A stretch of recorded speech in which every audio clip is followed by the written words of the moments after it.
अरे ये क्या, आवाज़ क्यों नहीं आ रही है सर?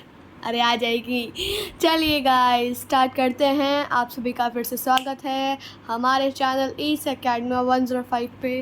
आज हम लोग फिर से एक नया टॉपिक या फिर नया चैप्टर कुछ भी बोल सकते हैं हम लोग पढ़ने वाले हैं। इंग्लिश का chapter glimpses of the past, class 8th NCERT का चैप्टर है। बड़ा ही इजी, बड़ा ही अच्छा। जल्दी से रैपिड रिवीजन या फिर हम इस चैप्टर को अच्छे से समझते हैं। Glimpses of the past, glimpses का मतलब है कुछ कोण, ठीक है। ग्लिम्पसेस का हम बोल सकते हैं कुछ कोण है ये, ठीक है। कोण है, कोण मतलब थोड़े से भाग, भाग। तो हम भाग पढ़ने वाले हैं किसके? पास्ट के, काल के। काल के हम भाग पढ़ने वाले हैं। पास्ट के मीन्स हम ब्रिटिश के टाइम का हम पढ़ने वाले हैं। ब्रिटिश पीरियड हम पढ़ने वाले हैं 1756 से 1857 तक। मीन्स लगभग 100 साल हम एक इस चैप्टर में कवर करने वाले हैं। बिना कोई देरी करे इस चैप्टर को जल्द स्टार्ट करते हैं। एक बार देख लेता हूँ सब कुछ दिख रहा है। Yes, it's clear, everything is clear. देख सकते हैं ये हनी ड्यू है आपकी बुक, जिसको नहीं पता ओके। जल्दी से इस चैप्टर को स्टार्ट करते हैं। Glimpses of the past. First thing है द मार्टिर्स। मार्टिर्स का मतलब क्या होता है? सबसे पहले इसको इरेज कर देते हैं भाई, सबको अच्छे से पता होना चाहिए। 1 सेकेंड में डस्टर लाता हूँ एंड चल मिल गया मुझे डस्टर। चल सबसे पहले चीज हम पढ़ रहे हैं द मार्टिर्स, ठीक है। First thing we are going to read is the martyrs. The martyrs मतलब कुछ हमारे वीर शहीद जवान, ठीक है। वीर शहीद लोग, हम उनके बारे में थोड़ा सा पढ़ने वाले हैं। सबसे पहले मार्टिर्स का मतलब समझ लीजिए, वीर जवान। मगर मार्टिर्स वो होते हैं जो शहीद होते हैं। शहीद मतलब अब वो इस दुनिया में नहीं रहे, तो वो लोग क्या है यहाँ पे। लता मंगेशकर जी अपना गाना गा रहे हैं, oh my countrymen let your eyes fill with tears as you recall the sacrifice of Indian martyrs. ए मेरी दुनिया वालों, ठीक है। ये गाना लता मंगेशकर जी का सबने सुना है। ए मेरी दुनिया वालों, ये हिंदुस्तान हमारा है। तो इसलिए ये बता रही हैं कि जो हमारे वीर जवान हैं, जो शहीद हो चुके हैं, वो oh my countrymen let your eyes fill with tears, अपनी आंखों को आंसुओं से भर लो। Fill your eyes with tear. Tear का मतलब क्या होता है? फाड़ना नहीं, आंसू। टीयर का मतलब होता है आंसू, ठीक है। तो अपने आंखों को आंसुओं से भर लो as you recall the sacrifice of Indian martyrs. उन शहीद जवानों, वीर जवानों की आप क्या बलिदान, क्या उन वीर जवानों का बलिदान, बलिदान याद करो, याद करो। उन शहीद जवानों का या फिर शहीद लोगों का जो बलिदान है वो तुम याद करो। उस याद में अपनी आंखों को आंसुओं से भर लाओ, ठीक है। यहाँ पे कुछ फोटोज हैं महात्मा गांधी जी की, भगत सिंह की, ठीक है, और रानी लक्ष्मीबाई की, जवाहरलाल नेहरू की एंड सो मेनी। सेकेंड हम जो चीज़ पढ़ने वाले हैं वो हम पढ़ रहे हैं कंपनी का कॉन्क्वेस्ट। द कंपनीज कॉन्क्वेस्ट, कुछ भी बोल लीजिए। चलिए स्टार्ट करते हैं। यहाँ पे मैंने 1756 लिखा था, उसको 1757 कर लेना, ठीक है। 100 साल मेरे को याद था और वो मैंने 1756 लिखे। तो ये 1757 से 1849 तक चला। मीन्स हम 1857 तक पढ़ेंगे लास्ट, ठीक है। यस, लास्ट हम 1857 तक पढ़ेंगे और उसके आगे हम नहीं पढ़ने वाले। तो सीधा हम 1849 पे पहुंच गए हैं। 1757 to 1849 में हमारा कैसा था।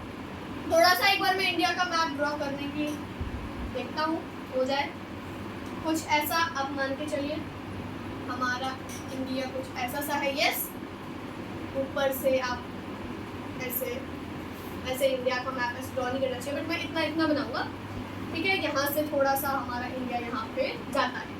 तो पहले ब्रिटिश ब्रिटिशर्स का कब्जा सिर्फ यहाँ, मीन्स जो उनका रूल था वो यहाँ और इस एरिया में हो रखा था। ये ब्रिटिश था और ये भी ब्रिटिश था, ठीक है।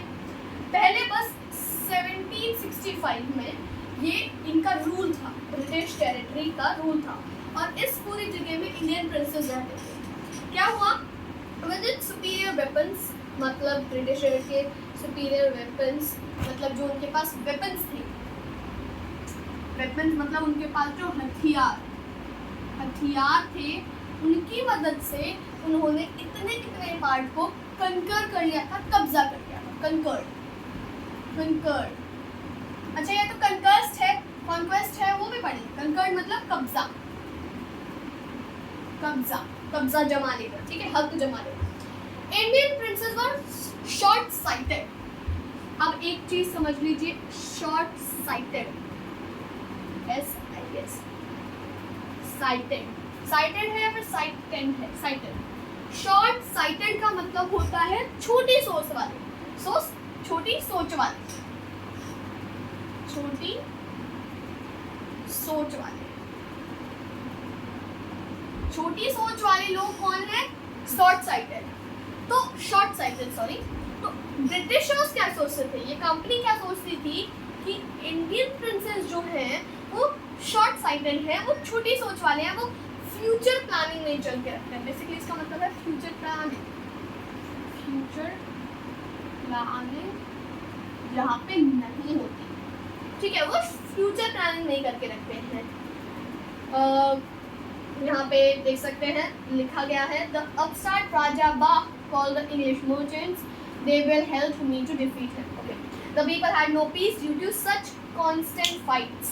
मतलब ब्रिटिश और इंडिया के बीच में जो फाइट्स चल रही थी, अभी यहाँ पे फाइट का बात आया, तो इसमें क्या है, इंडियन पीपल पे कोई पीस नहीं था, पीस नहीं मिल रहा था किसी को, ठीक है, कोई शांति नहीं थी, अहिंसा हो रहा था यहाँ पे, सॉरी हिंसा हो रही थी, पर लेकिन अहिंसा से कोई लोग रह नहीं रहे थे। हिंसा हो रही थी, अहिंसा से लोग नहीं रह, सॉरी हिंसा हो रही थी, अहिंसा से लोग नहीं रह रहे थे। The rivalries helped the East India Company and it could easily subdue Indian princes one by one. Rivalries, इनका मतलब, सॉरी, rivalries का मतलब क्या होता है, जितने भी उनके लोग हैं, मीन्स जितने भी उनके लड़ने वाले की तरफ उन्होंने इंडियन प्रिंसेस को जल्दी करके हरा दिया, ठीक है।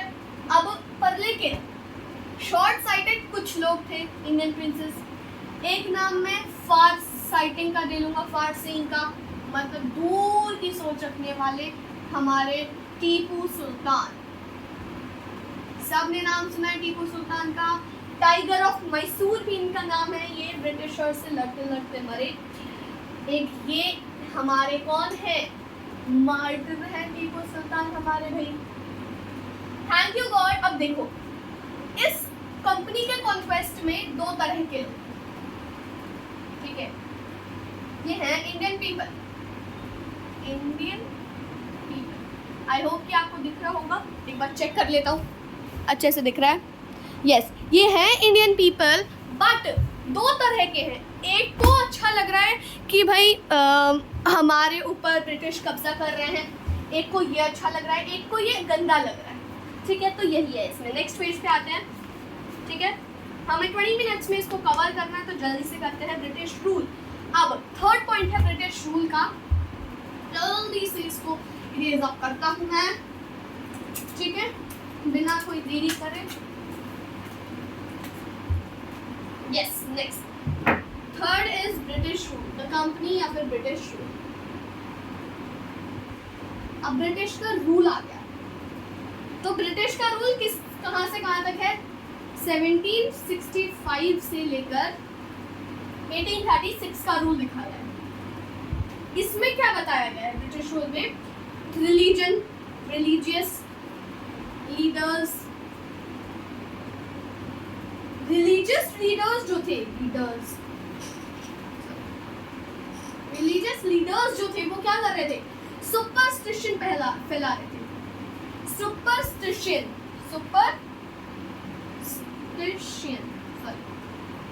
सुपरस्टिशन फैला रहे थे बहुत।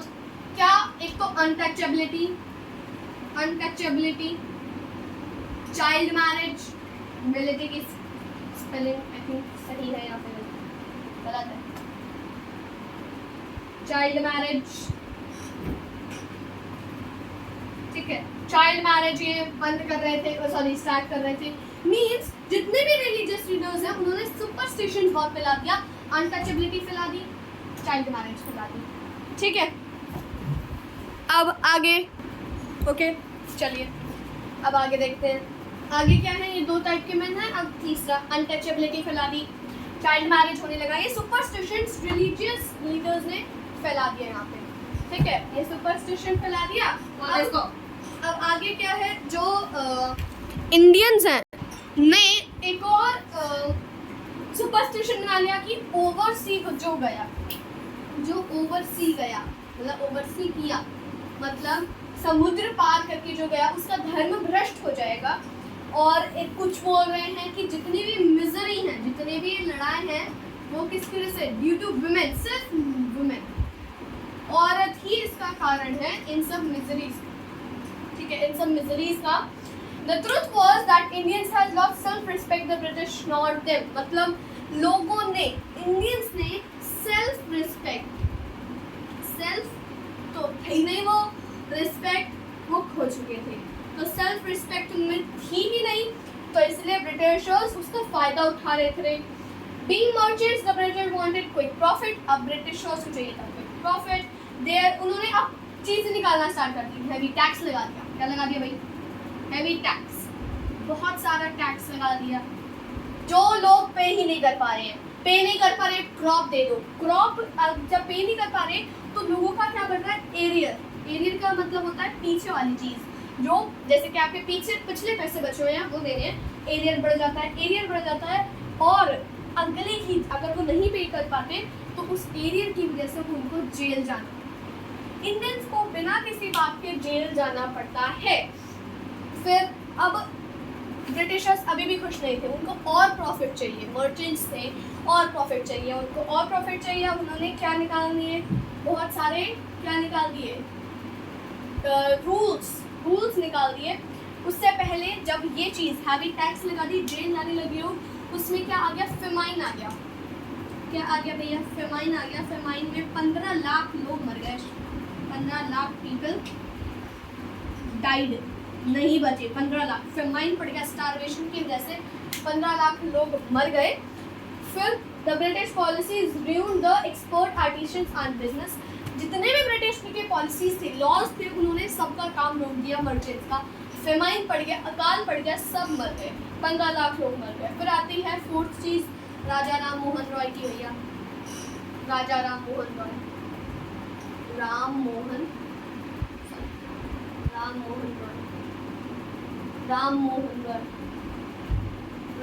मोहन रॉय हैं 1772 ठीक है टू 1833।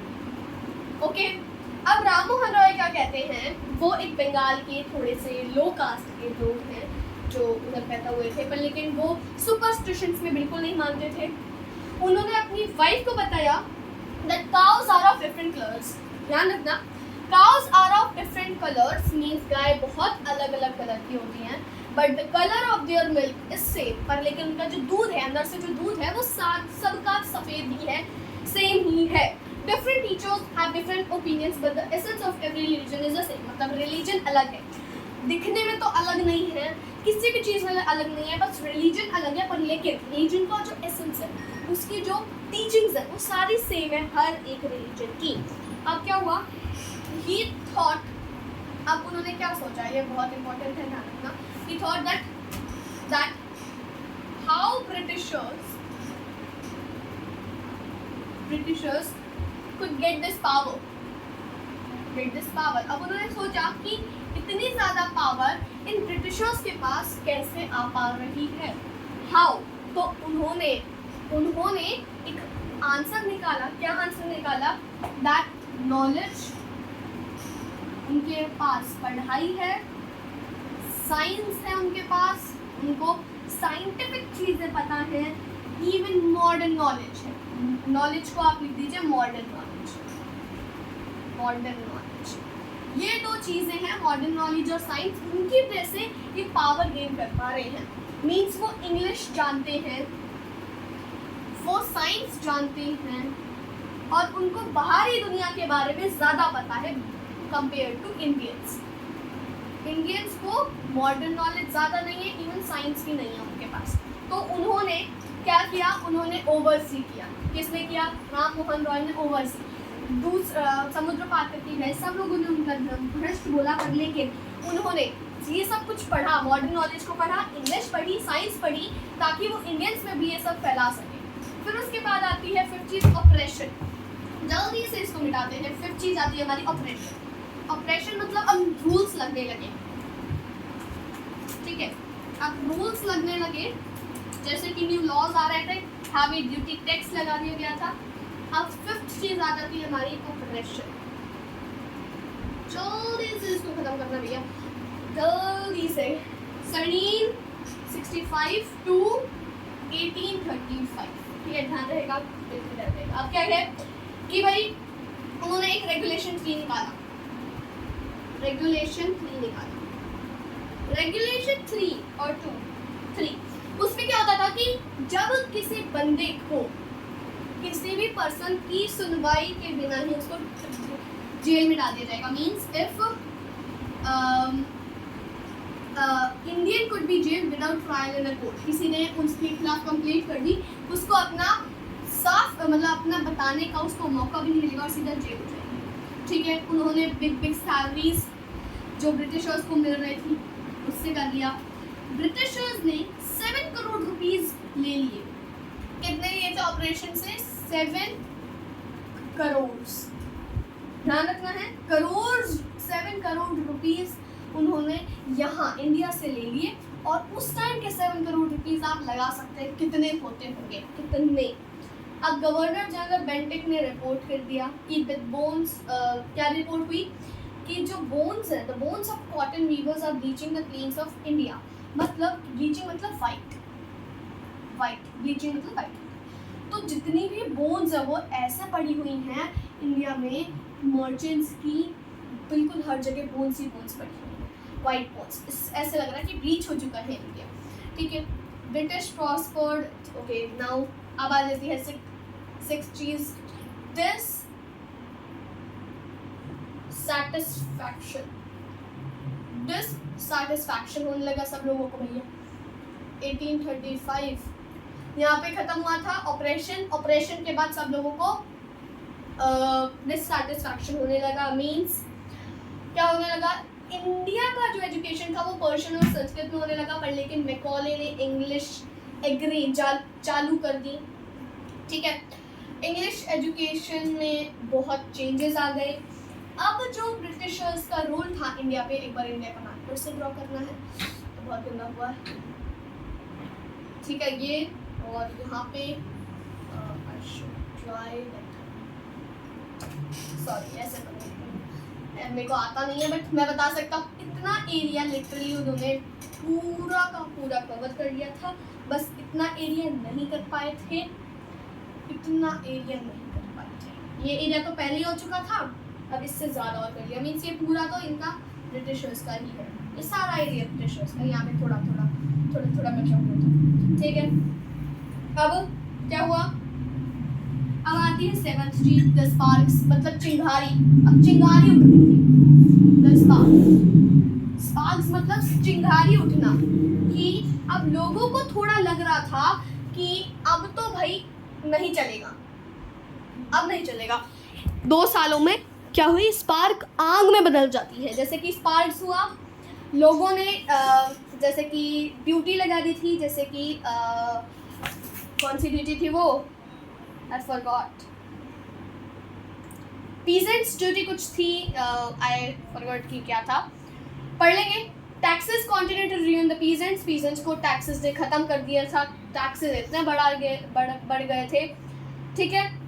फिर लोगों ने टोपी वाला बोल के उनके खिलाफ आग भड़काई। क्या हुआ कि लोगों ने क्या किया, मारने लगे, उन्होंने रिवोल्ट करना स्टार्ट कर दिया। एंड जो चपातीस थी, चपातीस के अंदर क्या होने लगा, जो चिट्ठियाँ थी वो चपातीस के अंदर आने लगी। अब 8 था रिवोल्ट, स्पार्क्स, चिंगारी भड़की, चिंगारी बन गई आग में, रिवोल्ट हो गया। अब आ जाते हैं हम रिवोल्ट 1857 पे।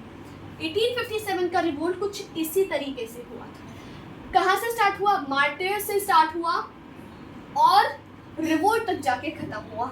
अब क्या हुआ, यहाँ पे मेरठ से रिवोल्ट स्टार्ट हुआ, ध्यान रखेंगे भाई, मेरठ से रिवोल्ट स्टार्ट हुआ, जाते जाते कहाँ पहुँचा, बहादुर शाह जफर के एम्परर में पहुँचा, रिबेलियन स्प्रेड हुआ, वाइट मैन के रूल का एंड होने का समय आ रहा था, ठीक है। फिर बेगम हजरत तक पहुँचा, फिर मौली अहम, ये क्या है, फाइट फॉर फ्रीडम, 9th में पहुँच गया। द फाइट लास्ट है ये, द फाइट फॉर फ्रीडम, ये वही है फाइट फॉर फ्रीडम की। अगर कुछ चीज़ें अच्छी हो जाती, कोई गद्दार ना निकलता, तो हम 1857 में ही आज़ाद हो जाते। तो क्या हुआ, बेगम हजरत मीन्स मेरठ से बेगम हजरत तक पहुंचा, बेगम हजरत के बाद पहुंचा मौलवी अहमदुल्ला, के बाद पहुंचा अजीमुल्ला खान, टांटा टोपे के बाद कुंवर सिंह तक पहुंचा। और कुंवर सिंह जो लास्ट वो थे, उन्होंने एक चीज़ बोली कि माँ गंगा, उन्होंने अपना हाथ काट दिया था क्योंकि हाथ में उनकी गोली लग गई थी, तो माँ गंगा का उनका वो आखिरी ऑफरिंग था। और ये जितनी भी पूरी के पास छोटे छोटे कोण कण बताए हैं, वो सारे हमें बताए हैं SD सावंत ने, ठीक है। आई होप आपको ये चैप्टर बड़ा ही इंटरेस्टिंग लगा होगा, अच्छा लगा होगा। लास्ट में आते आते देखो मैंने कम पढ़ाया, क्यों, एक तो टाइम हो रहा था, बट मैंने अच्छे से पढ़ाया, सही पढ़ाया, बिकॉज इसमें कुछ ज़्यादा नहीं है। द स्पार्क्स में आप क्या पढ़ेंगे, द स्पार्क्स में यहाँ पे आप पढ़ें इन सबको, जितने भी छोटे छोटे बॉक्सेस हैं, सर्कल्स हैं, क्लाउड्स हैं, इन सबको पढ़िए, तब आपको अच्छे से समझ में आएगा। स्पार्क्स का मतलब होता है चिंगारी, चिंगारी भड़की है, चपाती इसमें चिट्ठियाँ होने लगी है, और 2 साल में ही, इन 2 सालों में ही हमारा इंडिया आज़ाद हो सकता था, बट नहीं हुआ फॉर सब कंडीशंस, ठीक है। आई होप आपको सारा चैप्टर अच्छे से समझ में आ गया होगा। ये जितने भी क्वेश्चंस हैं, ये सारे हम नेक्स्ट क्लास में डिस्कस करेंगे। तो thanks for watching and bye bye to all of you. Thank you for this today's class. Glimpses of the past chapter हमारा हो चुका है done. Thank you, bye bye everyone.